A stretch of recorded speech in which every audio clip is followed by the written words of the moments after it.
pleasant day to you, grade 9. It's time to explore the fun and amazing world of science. I'm your science buddy, Sir Randolph N. Cruz, your teacher presenter for today's lesson. To start our today's lesson, these are the 5 tips to remember to keep your back, neck, and eyes healthy while indulging in some screen time. These are Teacher Randolph's healthy tips for everyone. First, sit properly. Sit so you're well supported. Your back should be touching the chair backrest. Avoid spending prolonged periods on soft couches. Second, change your position regularly. If you're watching for long periods, take turns sitting on the couch, chair, or floor. Number 3, keep dim lighting on in the room rather than no lighting. Strong or no lighting may lead to eye damage over time. Number 4, stretch. Use commercial breaks to change positions, to get up and walk around, and to do gentle stretches. And number 5, don't watch TV in bed, as this often leads to neck and back ache. Now let's proceed to our lesson proper. Do you know the difference between climate and weather? Climate and weather are words which are commonly interchanged or mistaken for one another. Weather refers to the condition of the atmosphere over a period of time, from minutes to days, while climate means average weather of a place over a period of many years. Weather is what TV presenters forecast, like Kuya Kim and Mang Tani. They forecast if the day will be sunny, cloudy, windy, rainy, or stormy. Weather can change within a few minutes or hours, while climate takes hundreds or thousands or even millions of years to change. In other words, climate lasts all the time, while weather lasts for only a few days or even few minutes. Today, we will broaden our knowledge on describing the factors that affect climate and explaining how each factor affects the climate of an area. Now, can you unscramble the letters to have the correct answers? The 4 pictures for each number serve as your clues. You will be given 5 seconds to answer each question. Number 1.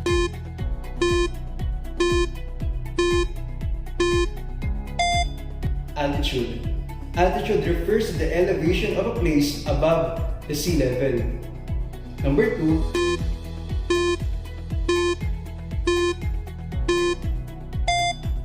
Ocean current.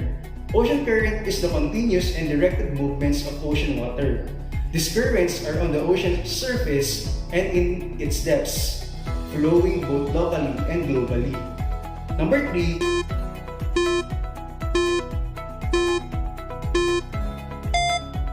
Topography. Topography is the study of the forms and features of land surfaces. Number 4.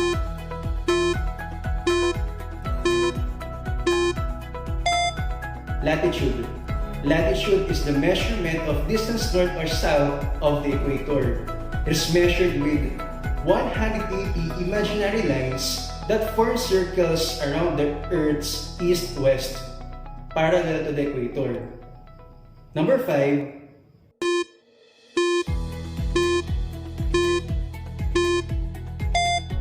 Bodies of water. Bodies of water are any significant accumulation of water, generally on a planet's surface. The term most often refers to oceans, seas, and lakes. Remember these words so that it's easier for you to fully understand our lesson.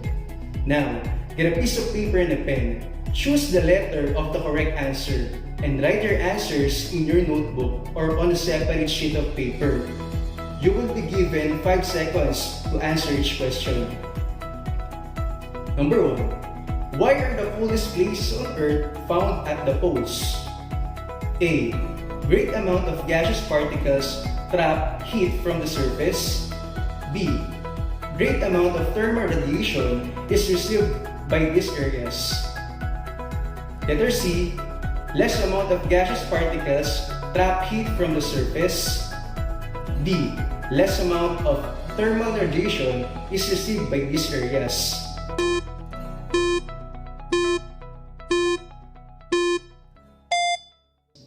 Number 1. Letter D. Number 2, which of the following can cause global warming? A. Volcanic eruptions. B.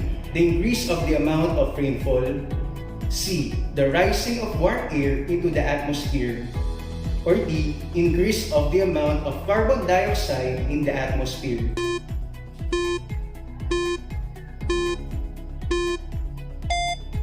Number 2, letter D.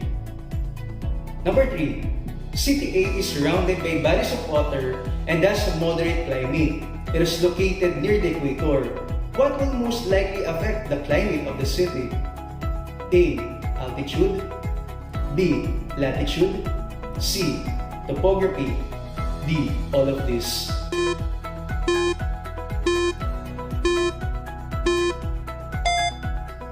Number 3, letter D. Number 4, how does the windward side differ from the leeward side of a highland? A. The windward receives more precipitation than the leeward. B. The leeward side has more vegetation than the windward side. C. The windward side receives more heat than the leeward side. Or is it letter D? The leeward side receives more precipitation than the windward side.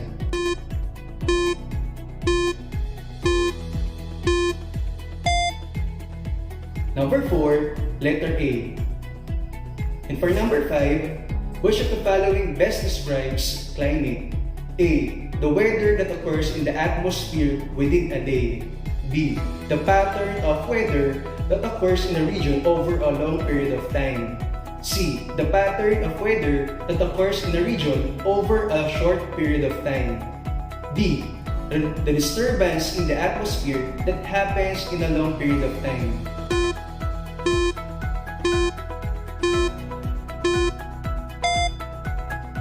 Number 5, letter B. The climate of a particular place is affected by 5 factors.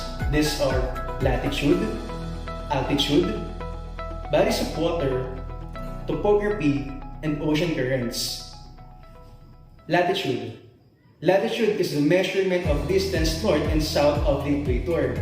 These are imaginary lines that form circles around the Earth's east-west regions, parallel to the equator. Latitude influences the climate of a region because different latitudes receives different amounts of solar radiation. This figure shows the sun's rays strike vertically in places near the equator, which makes the temperature in these areas higher. This causes a warm climate in the region near the equator. Places that are not vertically hit by the sun's rays experience cold climate. As the latitude increases, the smaller the angle of the sun's rays striking the surface. Therefore, when the area is farther from the equator, the air temperature is lower. When the place is closer to the equator, the air temperature is higher. So, if you live close to the equator, the climate will be warmer, while moving north or south from the equator brings a cooler climate. Altitude. Next factor that affects climate is altitude. The altitude of a place will affect the air temperature. Altitude refers to the elevation of a place above sea level. Normally, climate conditions become colder as altitude increases because the air temperature decreases as the altitude increases. For every 1,000 meters, there is a drop of 6.5 degrees Celsius. At higher elevation, there is less air. The air molecules are farther apart, thus making the air less dense. Lighter air cannot absorb much heat. Ultimately, the decrease in temperature is due to the decrease in air pressure. This explains why Baguio, Mountain Province, Tagaytay, and other highlands have colder climates as compared to Bacolod, Manila, Tacloban, Cabanatuan City, which have lower altitudes. At higher altitudes, the air is thinner. Imagine you are climbing a mountain. Why it's harder to breathe at high altitudes? Because there is less oxygen. There's also less of everything else like carbon dioxide, water vapor, and others. These gases, which are greenhouse gases, are the part of our atmosphere, which keep Earth at a warm temperature compared to outer space. Without this atmosphere, Earth would be uninhabitably cold. So even though higher altitude areas are closer to the sun, they have less ability to absorb the warmth of the sun because they have less of these gases. Bodies of water. Bodies of water also affect the climate of the nearby landmass. Large bodies of water such as oceans, seas, and large lakes affect the climate of an area. Water heats and cools more slowly than land. Therefore, in summer, the coastal regions will stay cooler and in winter, warmer. Land absorbs heat faster than water. At the same time, land releases heat faster compared to water. This nature of water greatly influences the climate. Topography. Topography is another factor that affects the climate of a certain place. Mountain is an example of topographical features of the land. As you notice, this picture shows the two sides of the mountain. One side is facing the wind and has low temperature. Clouds are forming here due to the condensation of water vapor. This formation of clouds develops to become rain. On the other side of the mountain, there is no cloud formation. The temperature is high and precipitation does not happen. This results in the formation of a dry and warm region. Mountainous areas greatly affect the amount of precipitation in a certain region. The area in which the wind blows is called the windward side. Here, the wind is blocked by the mountain, forcing it to move upward. As it moves up, the water vapor condenses and forms clouds. This will result in precipitation of the windward side. The air moves down towards the opposite region called leeward side. The cold air mass starts to absorb heat and becomes warm and dry. As the result, the area near the leeward side becomes dry and has less precipitation. The dry region on the leeward side is called rain shadow. Vegetation in this region includes desert plants and grasslands. Ocean currents. Lastly, we have ocean currents that can increase or reduce the temperatures of the nearby landmass.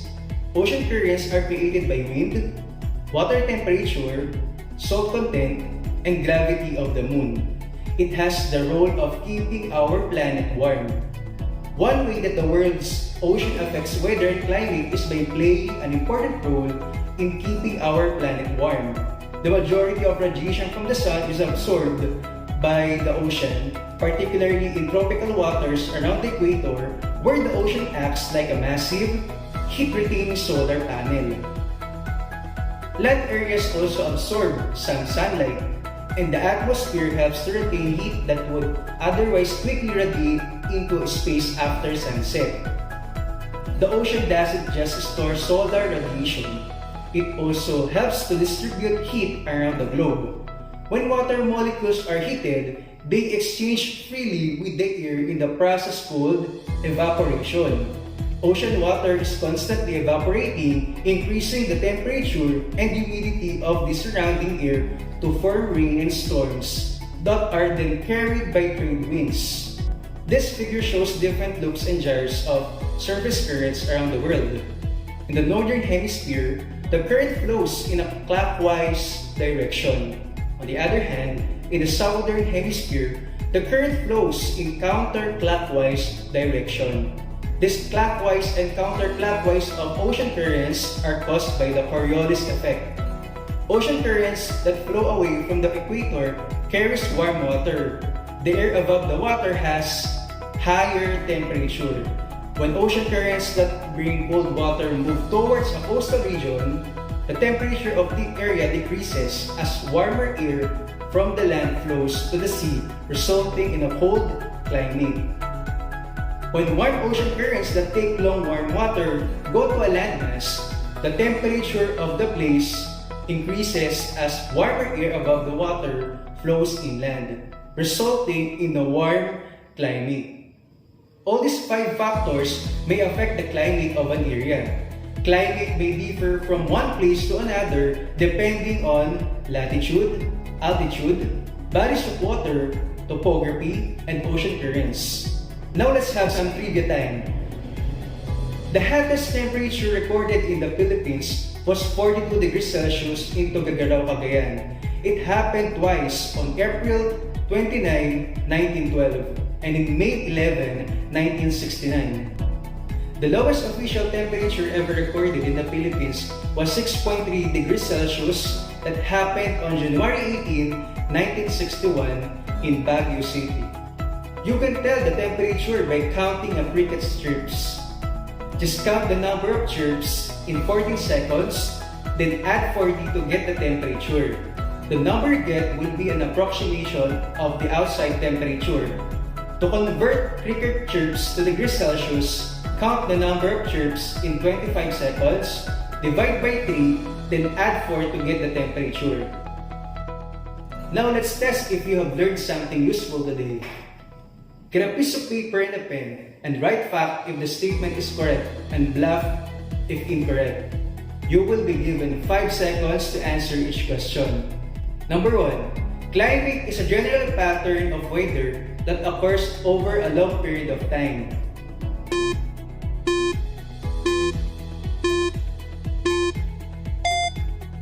Number 1. Fact.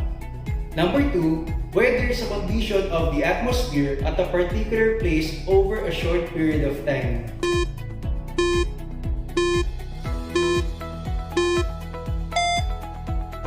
Number 2. Fact. Number 3. Places near the equator are experiencing colder climate than places far from the equator.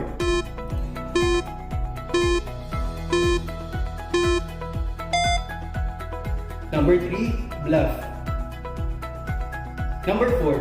The climate in Baguio and Tagaytay are colder than the climate in Manila and Davao.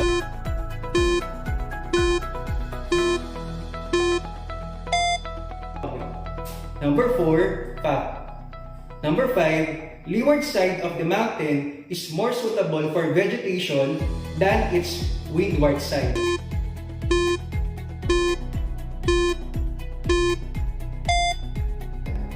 Number 5. Bluff. For our test 2, choose the letter of the correct answer that best corresponds to each of the following questions. Write your answer in your notebook or on a separate sheet of paper. Number 1. Why do mountain climbers bring thick jackets when they go up the mountain? A. The temperature increases as the altitude increases. B. The temperature decreases as the altitude increases. C. The altitude increases as the temperature increases. D. The altitude decreases as the temperature increases.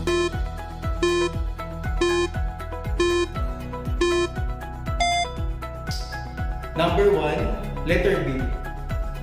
Number 2, what will happen if there is too much carbon dioxide in the atmosphere? A. Greenhouse effect occurs. B. Temperature increases. C. Water vapor condenses. D. Climate changes.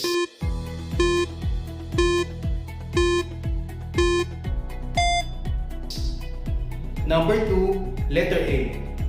Number 3, why does cloud formation disappear as the air moves slowly towards the leeward side of a mountain? A. The air condenses as it moves to the leeward side. B. The amount of water vapor is not enough. C. The temperature becomes lower. D. There's too much water vapor.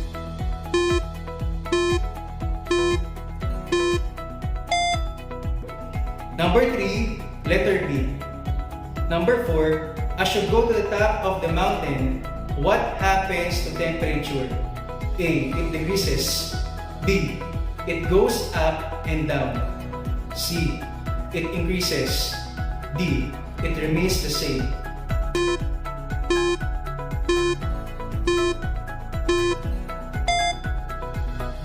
Number 4, letter A.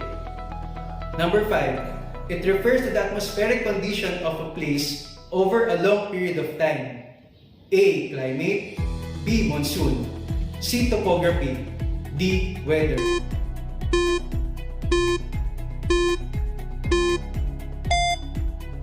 Number 5, letter A. Number 6, which side of the mountain often receives the most precipitation? A. Leeward side. B. Peak. C. Rain shadow. D. Windward side.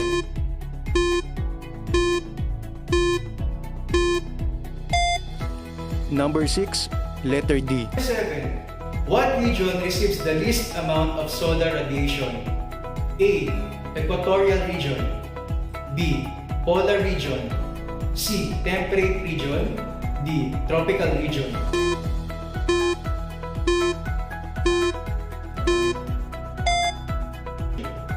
Number 7, letter B. Number 8. Large bodies of water affect climate because blank. A. Water and land heat at the same rate. B. Water and land cool at the same time. C. Water heats up and cools faster than land. D. Water heats up and cools more slowly than land.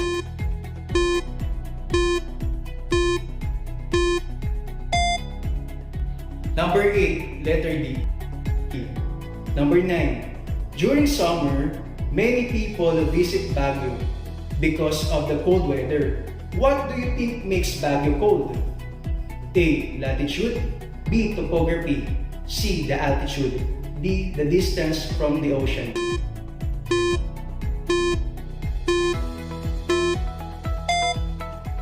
Number 9, letter C. Number 10. Why do places at the same latitude but different altitudes have different climates? A. Amount of heat received varies.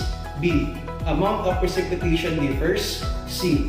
Higher altitudes have lower temperature. D. Higher altitudes have higher temperature.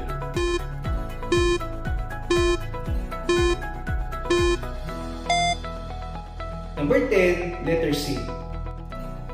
And for your performance task, you will make a written report and a poster.